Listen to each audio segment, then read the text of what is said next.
It was one of the world's hotspots, a vacation destination for millions of Westerners in search of adventure, a playground for the rich, a paradise for romantics. Southeast Asia had it all. Gorgeous beaches, ancient cultures, and all the modern comforts. But all that changed when the tsunami struck.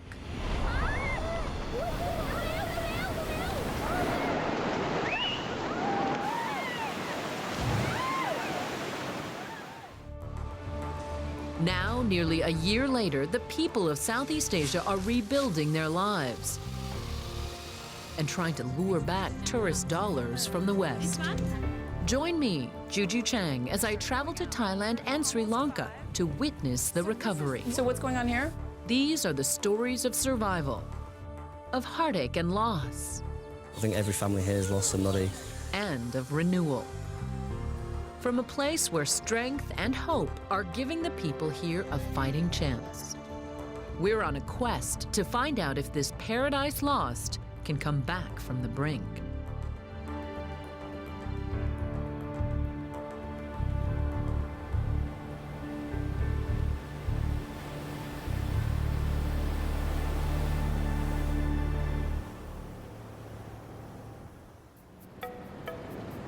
Thailand. It's known simply as the Land of Smiles, a place where the beauty of the people and the landscape has made it prosper. For decades, Westerners have returned time and again to this exotic land for a unique experience.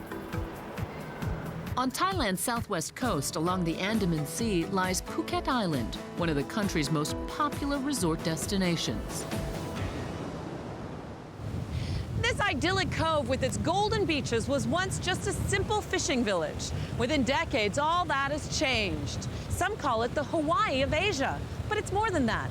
It's the French Riviera and the Caribbean and more, all rolled into one. I think there's really everything for every kind of traveler, you know? Like, if you wanted a resort kind of holiday, you can get that. If you want more of a cultural experience, that's definitely possible, or even just a beach holiday, you know, everything's right here. The high season for tourists is about to get underway. And for Thai business owners whose livelihoods depend on Western dollars, What do you think? they're holding their breath, I don't need tailoring. Just have a look, for curious. Just for curious? Yeah. hoping profits will be up. Where do you, 150 baht for one? After last year's devastating tsunami left the popular resort region in ruins. The amount of damage it did, let's say in Phuket, the physical damage wasn't that bad, but the economic effects continue today. Even non-tourist related businesses are in some way dependent on tourism. To understand just how hard this country was hit, you have to go back in time, when the only worry in Phuket was missing the sunset. Last year, more than 11.5 million foreigners vacationed here. They spent nearly $7 billion. Playing in the sun, taking in the sights, and shopping in the markets. Until December 26, 2004. The day paradise was lost. Deep in the Indian Ocean off the coast of Indonesia, a massive earthquake erupted, measuring 9.0 on the Richter scale.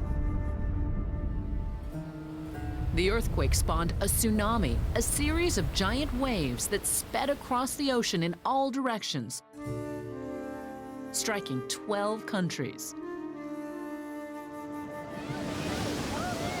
In Thailand, a wall of water towering more than 30 feet swallowed everything in its path.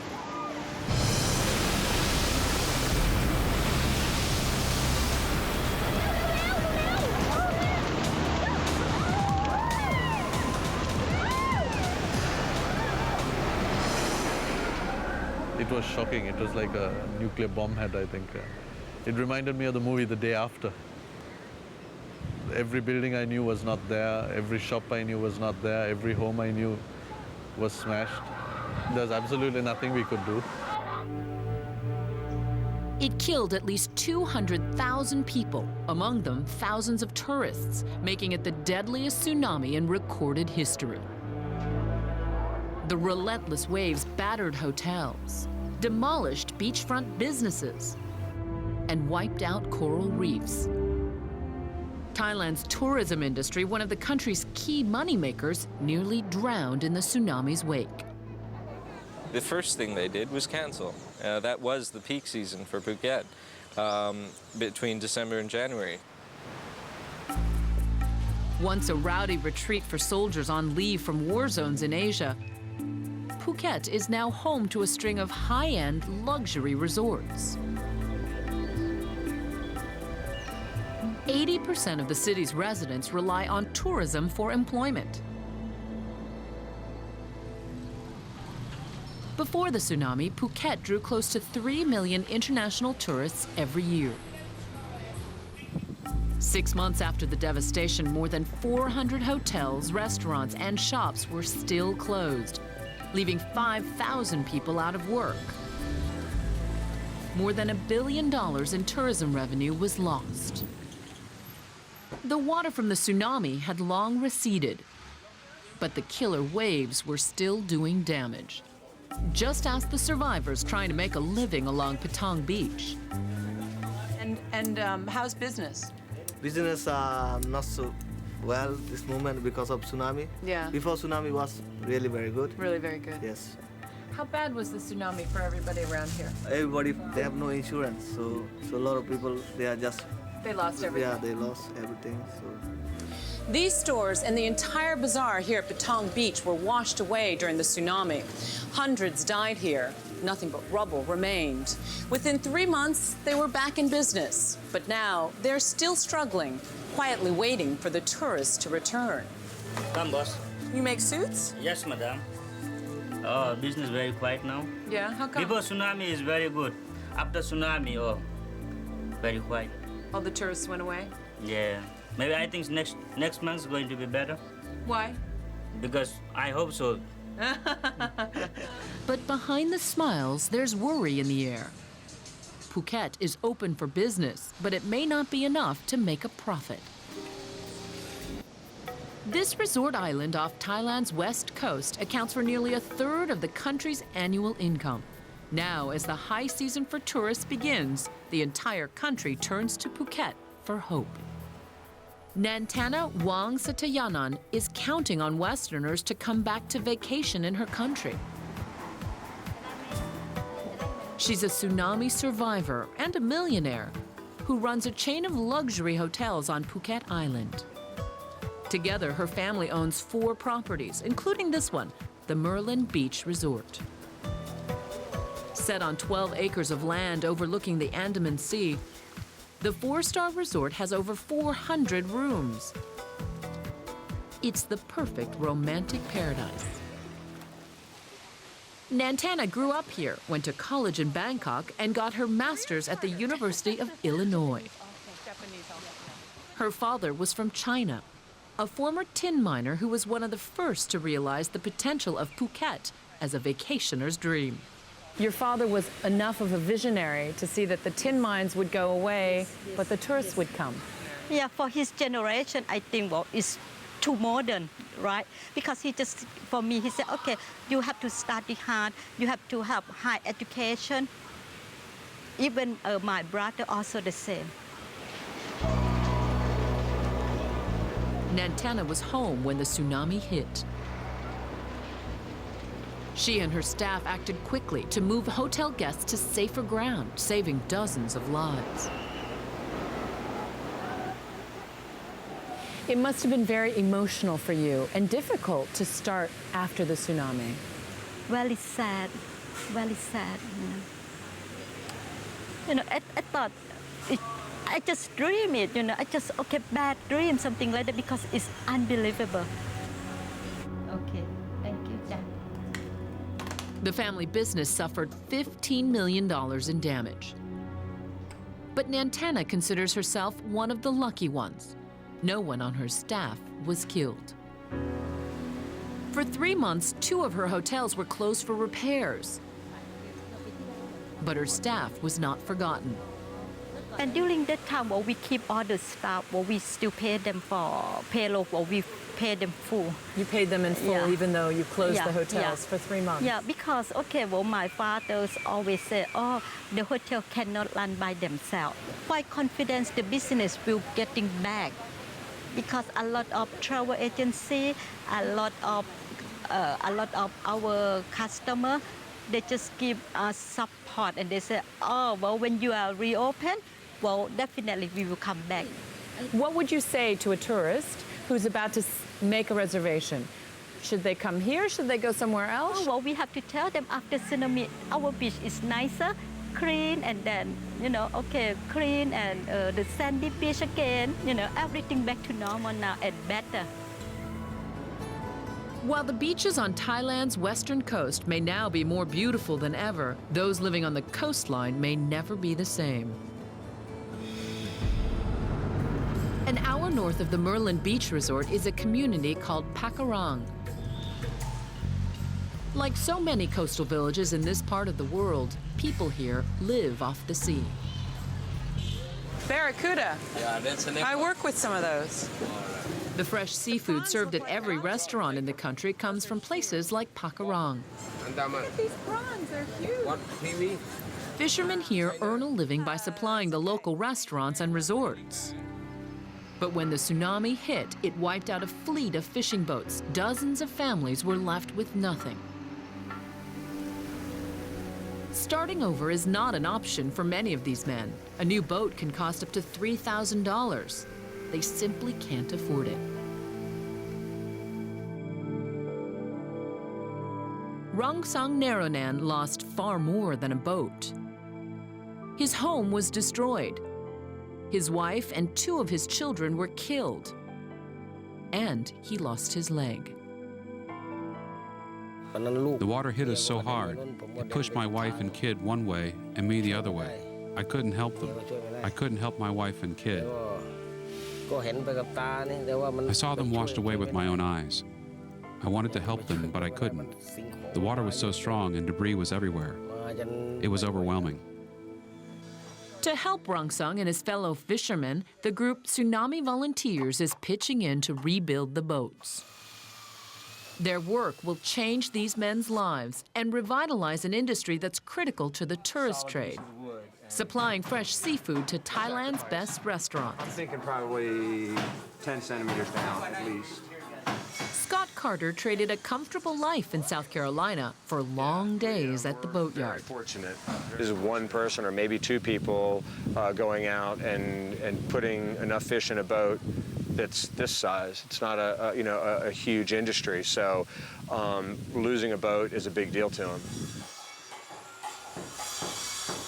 Nearly 50 new boats are being built to replace those destroyed or lost almost a year ago. I often get the question, how long do these boats last? And 1 or 2 fishermen I know of are either using their father's or their grandfather's boat. $3,000 US is a lot of money in the US, and to these guys, it's almost, to some of them, it would have been impossible. They wouldn't have been able to return to the sea. I can't do anything to help them rebuild their house. I can't do anything to help them replace their loved ones. But it's at least a tool to begin earning their living again. After talking with the locals, volunteers held a lottery to determine who would get a new boat. But when the first one was finished, the fishermen of Pakarang all agreed Rongsang, the man who'd lost so much, would be the first to set sail again. It's important to me because it's an additional source of income for my family.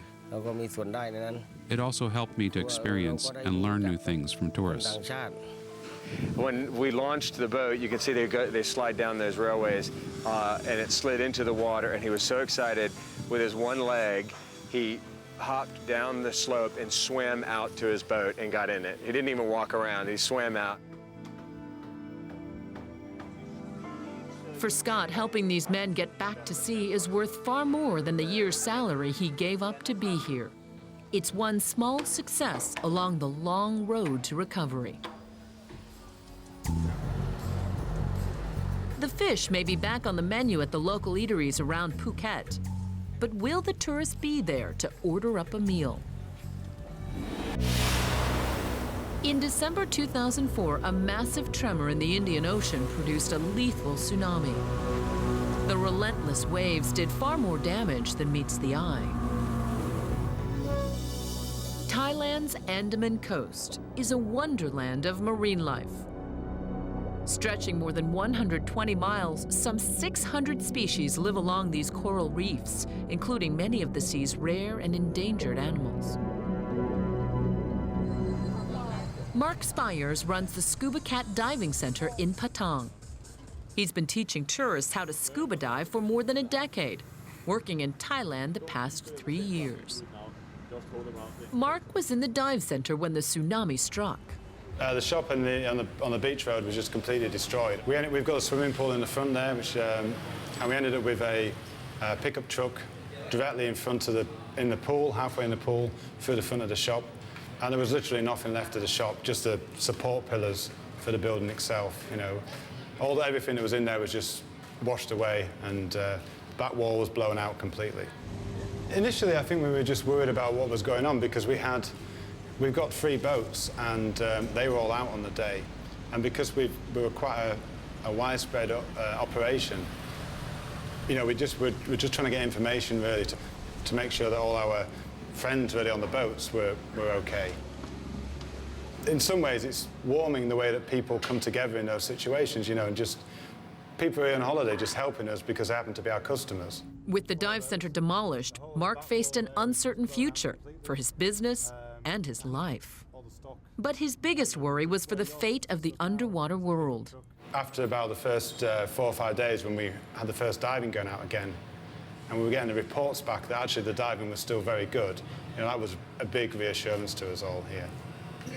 As far as the diving goes, very few of the sites, as in the sites that we dive, that people go to see, were actually affected, so we're very lucky. You know, obviously there were areas underwater that were affected, but thankfully they weren't really the areas that we dive. So it's, in terms of the industry here, it hasn't been an issue in that situation. So we're quite pleased. Experts believe the overall damage caused by the tsunami was actually quite small, with only 13% of the reefs suffering high impact. Mark is rebuilding the business by spreading that word to the West. When it comes to diving, few places are better than Thailand. And so far, the message seems to be working. Probably from about May or June, the tourists were starting to come back at the same levels. I mean, May or June is our low season here anyway.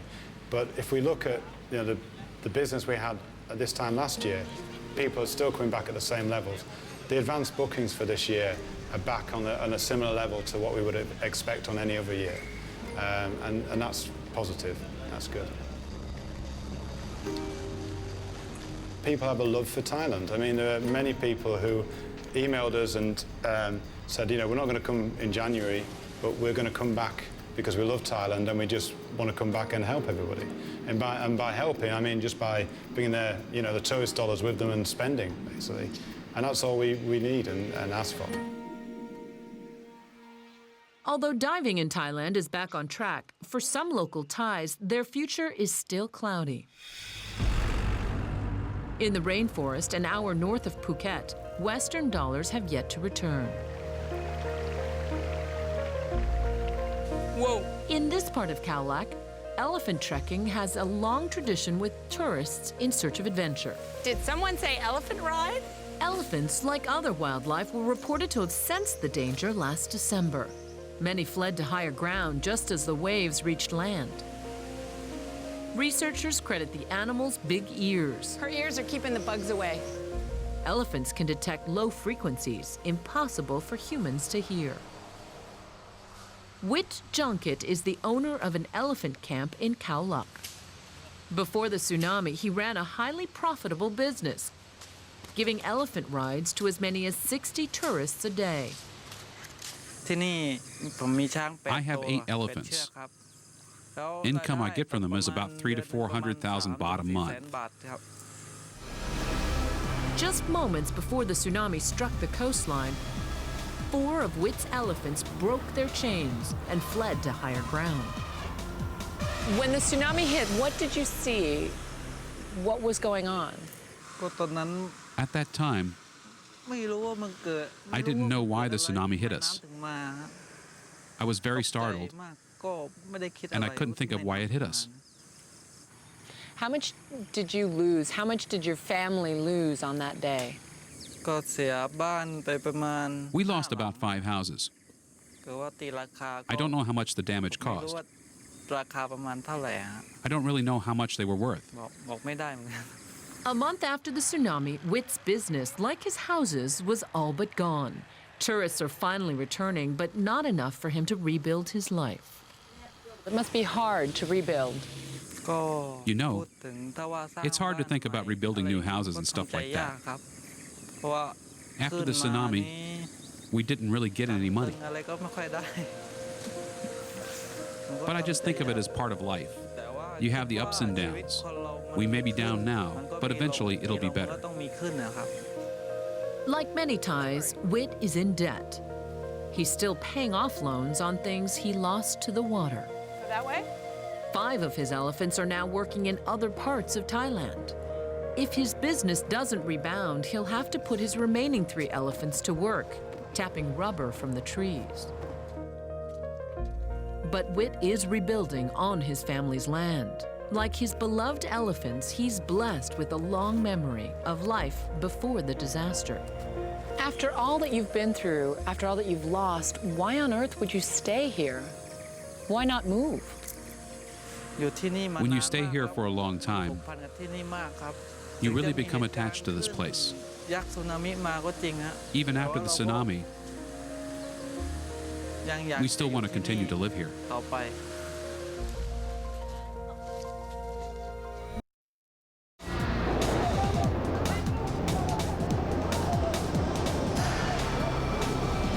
Thailand's west coast suffered the brunt of last year's tsunami, but the whole nation is still feeling the effect.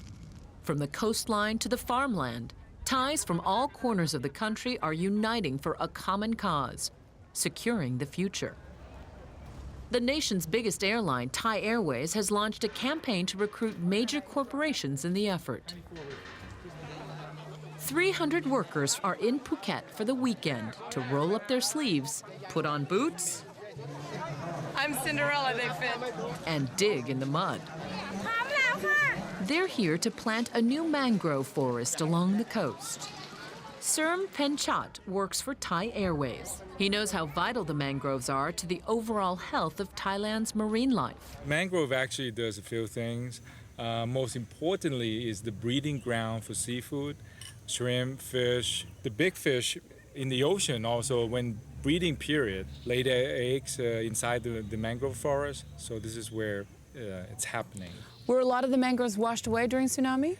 During tsunami, the mangrove actually did a very positive protection for a lot of the inland sand dune. The area that were protected by mangrove actually were affected less than sandy beach area, which was open to the wave. Even before the tsunami, this mangrove forest was suffering from shrimp farming and overdevelopment.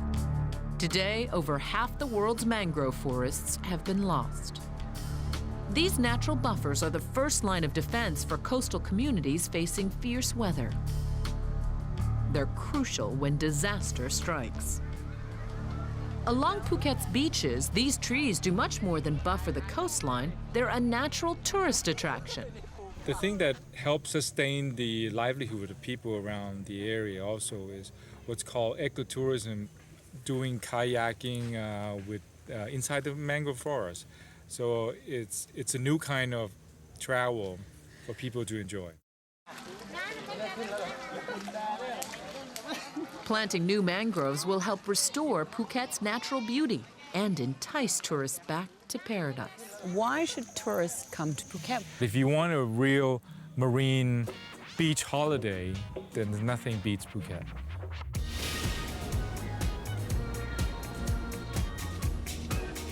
For some who already know of Phuket's secret beauty, they are compelled to return.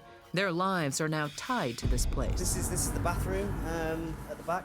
Last December, Andy Chagger was in Khao Lak with his fiancée and his best friend, vacationing along the coast. Just before the tsunami hit, Andy says he could hear the water rushing towards him. It was so loud, it sounded like a jet engine.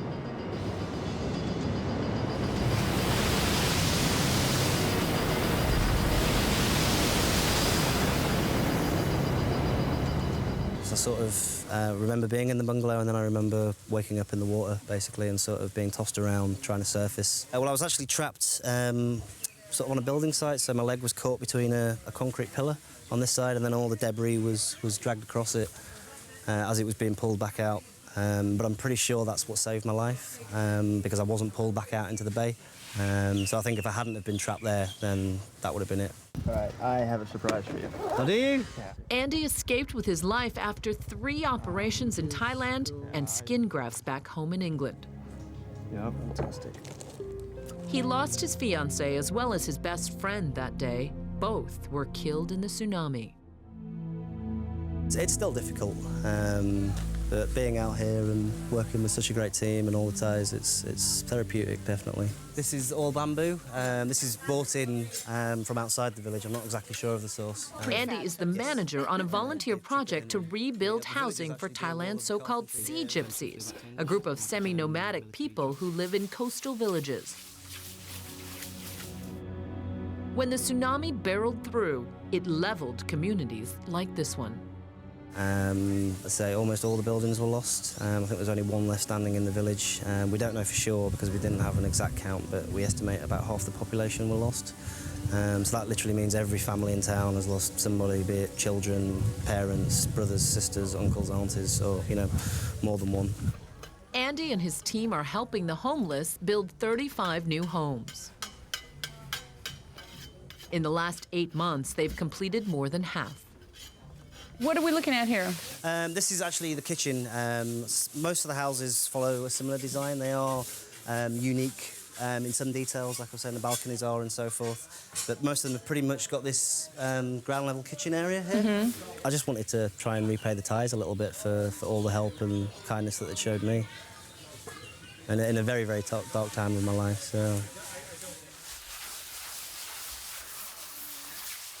His team is as diverse as those who vacation on these shores. Volunteers from Germany, Holland, South Africa, New Zealand, Australia, the UK, and the US.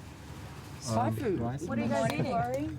We don't know. That's you don't know? You don't green for what? I'll have a little, sure. This is the first time they've let us eat. I think volunteering is just a great way to learn about the Thai people and the culture, and it's just great being able to work with the people and everyone else. What's this called? Hot dog. Hot dog? Come to Khao Lak. Come on holiday, come and volunteer. It's amazing. It's very, very difficult to articulate just what the atmosphere is like here, but it really is very special and unique, and yeah, everybody should do it.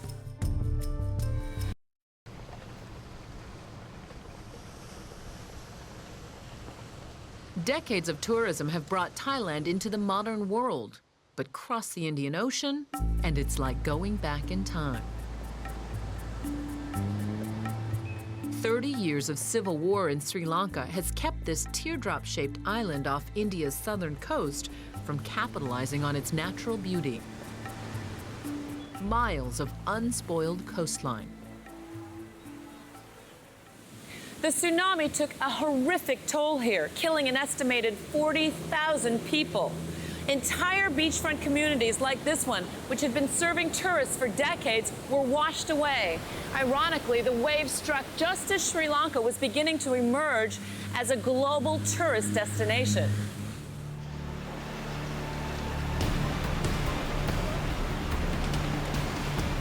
When the tsunami hit, it delivered a 1-2 punch. It came during the high season in a record-breaking year, with 550,000 tourists spending $430 million. Sanjeeva Gadamadasa is the general manager at the Lighthouse Hotel in Galle, a resort city along the southern coast. The year 2004 was definitely going to be the best year we have ever had. Not only Lighthouse, but even the country as a whole in terms of tourism.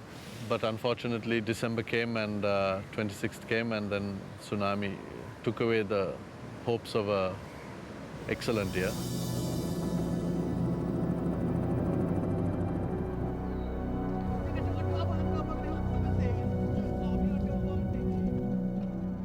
When the tsunami hit, I was just in this restaurant just here. 2 minutes before that, I was standing right here near very close to the edge of the sea, but at a much higher height, so it was not going to affect me. The restaurant and the area right outside was full, and full of guests, because we were houseful on the previous night, all having breakfast, and nobody realized anything until everyone just suddenly stood up and screamed. There were 17 people sitting on these rocks. They were not our guests, they were people who had come from the street to have a little picnic breakfast. They just got swallowed into the sea. When everyone stood up and screamed, of course, then everyone came running out. The lighthouse became a media center in the immediate aftermath of the tsunami. Its high profile may have saved Sanjeeva's business in 2005. Like so many who live in Sri Lanka, hardship and misfortune seem to be part of the price to live in this paradise. We accept it as something that we have to go through again, and just do everything we can to at least break even, maintain what staff we have. We never stop any staff in the hotel, and hope for better days as soon as possible. The government here, despite the precarious political climate, understands the urgency.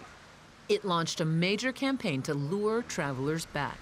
There are over 300,000 people directly and indirectly living on tourism. And for the benefit of them, if the tourist keeps on coming back, their livelihood will come back to them faster. Before the tsunami, tourism was the hottest new economy in Sri Lanka. It's currently the fourth largest revenue generator, with 5 new resorts set to open by 2010 to handle demand. One of those trying to take advantage of the market is Alex Stanich, an American who gave up his life in the corporate fast track to open a restaurant in Sri Lanka. He's here with his wife Veronica and their daughter Ivy. We had read about how the tourism numbers in Sri Lanka were spiking since 2002, and maybe this would be a good place to try it. So we had a honeymoon/research mission, which was basically, could I stand to try such an adventure? And I said, yes, I will try it. So we are opening a business here. Alex knows the risk of business in the developing world. He owned a restaurant in Cambodia until a military coup forced him out.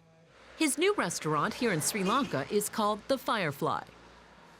Set to open on New Year's Day 2005, the Firefly's grand opening had to be delayed. We had staff hired. We had interviewed, I guess, our top people for the kitchen, and I think it would have been a pretty urgent push to hit our opening date goal, but we could have done it mid to late January. We decided not to. It seems just the wrong thing to do to open up our business. We were able to get back on track faster than most people, but the village around us was devastated. So, you know, our guilt, you know, stopped us from opening any sooner than May. Although Asia's hot new market has cooled, Alex believes he still made a good choice about opening a restaurant in Sri Lanka. He sees a bizarre twist of fate in the tragedy. It was a huge disaster here. We lost, you know, over 30,000 people in a single day. But as far as the future for Sri Lanka, I believe it was the tourism minister who said they had brand recognition now. I mean, every article about the tsunami started with the beautiful beaches of Sri Lanka, describing what it was before the tsunami hit. So it's sort of an odd way to get publicity for what's here, and then everyone died. You know, it was strange. It's strange publicity, but it does make people aware of the country. As life returns to normal, the tourism industry is banking on that awareness to change the country's future. and show how Sri Lanka is back on track to becoming one of Asia's hottest tourist spots.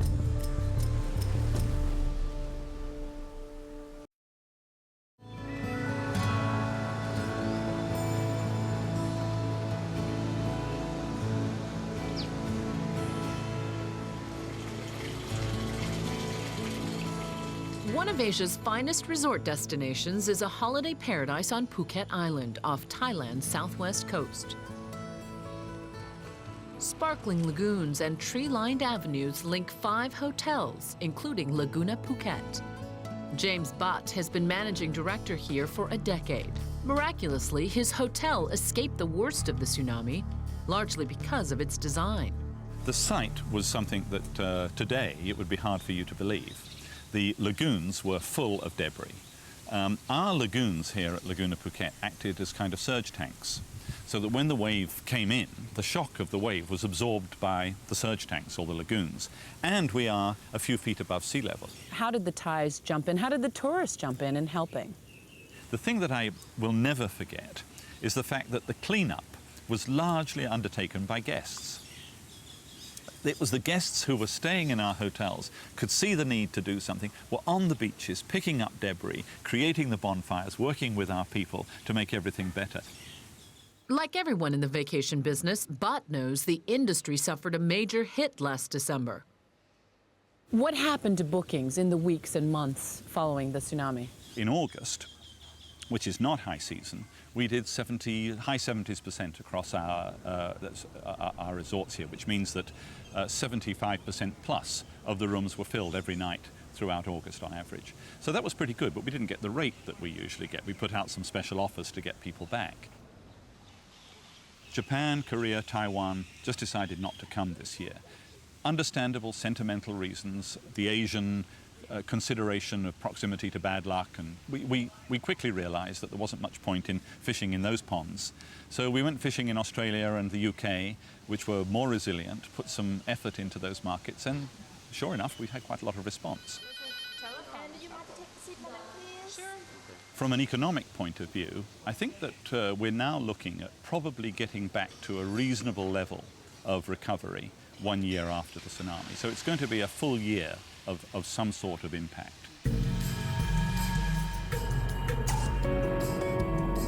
One of the major problems has been just getting people back to the island.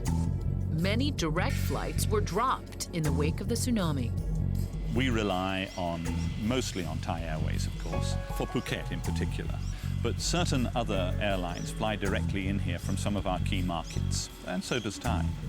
So, for example, Hong Kong, Taiwan, Korea, Japan, Australia, pretty much all of those direct flights into Phuket disappeared in the early days, and most of them have not yet returned. There were thousands of cancellations in the weeks and months following the disaster. Fortunately for the resorts in Phuket, some people kept their plans. We did have our doubts because people said, oh, you know, it'll still be in ruins and things, but we just thought we'd give it a go and just see, you know, what it's like. Because we had heard from people back home that it was okay to visit, so we just thought, well, we've heard it's really nice, so we might as well come and see for ourselves and make our own judgment. It's nice to see how quickly the community's recovered and just how happy people are in general and how they just appreciate life so much. We've talked to a few people on the beach here and they've just been, I think, just so happy that people are coming back and that their livelihoods have improved, and I can't say enough good things about it. I've been here 3 times before, and since the tsunami I decided to come back again and see how a couple of people that I've got to know through shopping are faring, and yeah, it's been great to come back and see that things are well and truly on the way to getting back to how it was before. It's lived up to my expectations. I've been here 1 week now, and it's fantastic. Yeah. The entire country is banking on Thailand's natural beauty, exotic culture, and modern comforts to bring business back. So tell me, what makes Phuket such a popular tourist destination? Phuket is just a lucky place. It's got everything. There is more and more property development going on here. People are buying second homes, holiday homes, retirement homes. And I think that with the infrastructure roads, airport, great hospital, international school, resorts such as Laguna Phuket and others. Phuket is going to bounce back, and it's going to bounce back strong. When the tsunami struck in December 2004, it shattered the lives of millions. In the days and weeks that followed, the focus was on saving lives. Now, Thailand is ready for the peak tourist season, once again offering Westerners an escape from their own lives, if only for a little while. Like the clear blue ocean, the lush tropical landscape, and the golden sunsets, there's a timeless quality here. A happy resilience that endures in the land of smiles. It's that irresistible allure that has always drawn visitors to Thailand and will again. It really is glorious. I was out riding my bike at dawn this morning, and I had to say I thought of Scotland, as I often do, looking across a lagoon and then up to the mountains and the beautiful sky above it. It's gorgeous. It's a beautiful, beautiful place. Dotted with these Buddhist wats. And at dawn you will see the monks on what they call bintabat in their saffron robes, going along in lines, going to get rice from the local communities.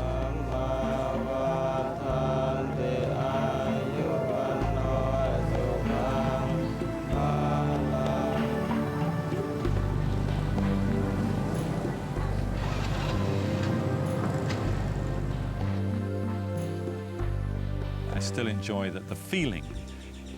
It's gorgeous to look at. Palm trees, beaches, mountains, green, lagoons, beautiful people, attentive, smiling, charming. 10 years on, I'm still besotted by it.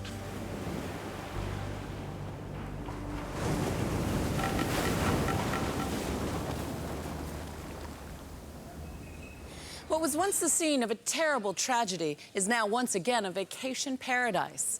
The Thai people have long since tried to put this sad chapter behind them. They're hoping to return to what they're world famous for, welcoming guests. I'm Juju Chang for the Travel Channel. Thanks for joining us.